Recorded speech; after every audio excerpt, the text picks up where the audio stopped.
ఓకేనా? దేవుని పరిశుద్ధ నామానికి స్తోత్రములు చెల్లిస్తున్నాను. అక్క విషయంలో పలుమార్లు యేసు ప్రభువు వారు కృప చూపిస్తూ వచ్చారు.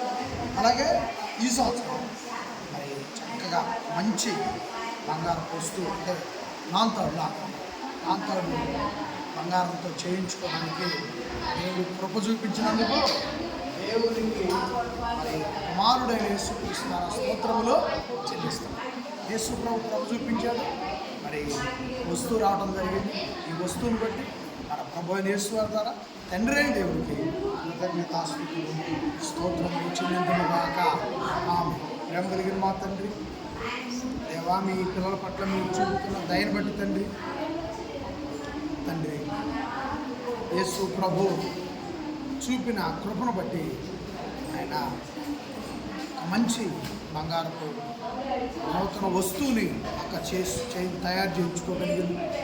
అక్కకు మీరు ఇచ్చినటువంటి ఆరోగ్యాన్ని బట్టి, పనిబాట్లో చూపిన దయను బట్టి, ఈ వస్తువుకి కావలసిన డబ్బులు సమకూర్చిన విధానాన్ని బట్టి స్తోత్రములు చెల్లిస్తుంది. అయినా ఇంకనూ మంచి కార్యాలు కుటుంబం జరిపించండి. కుటుంబ సభ్యులకు మేలు చేసిన